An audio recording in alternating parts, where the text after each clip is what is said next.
ইসলামী বিশ্ববিদ্যালয় বাংলাদেশের ৪৭তম প্রতিষ্ঠা বার্ষিকী উপলক্ষে আয়োজিত আজকের এই আলোচনা সভায় উপস্থিত সকলকে আমার প্রাণপ্রিয় সংগঠন দিন বিজয় প্রত্যয়দীপ্ত কাফেলা বাংলাদেশ খেলাফত ছাত্র মজলিস ইসলামী বিশ্ববিদ্যালয় শাখার পক্ষ থেকে আন্তরিক শুভেচ্ছা অভিনন্দন।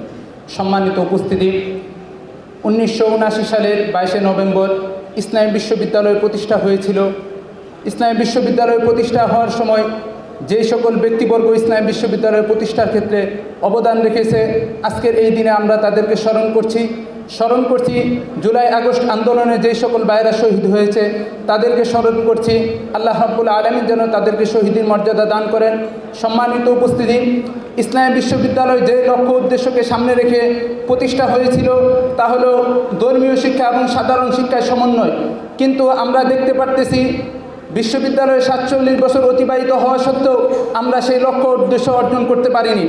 আজকের এই ৪৭তম প্রতিষ্ঠা বার্ষিকী আলোচনা সভায় আমাদের সকলের একটাই দাবি, সেটা হলো আগামী দিনে ইসলামী বিশ্ববিদ্যালয় যে উদ্দেশ্য এবং লক্ষ্য উদ্দেশ্যকে নিয়ে প্রতিষ্ঠা হয়েছিল সেটা যেন বাস্তবায়ন হয়। বিশেষ করে বিগত ফ্যাসিস্ট সরকারের সময় এই লক্ষ্য উদ্দেশ্য অর্জনের ক্ষেত্রে বিশেষ বাধা হয়ে দাঁড়িয়েছিল। সেখানে আমরা লক্ষ্য করেছি ধর্মীয় শিক্ষাকে একেবারে অমূল্যায়ন করা হয়েছিল।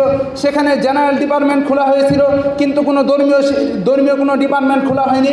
এই বৈষম্যতা দূর হোক এই প্রত্যাশা রেখে আমি আমার সংক্ষিপ্ত বক্তব্য এখানে শেষ করছি। মুক্তির রাজপথ ইসলামী খেলাফত, এই সমাজ ভাঙতে হবে, দিনের বিজয় আনতে হবে।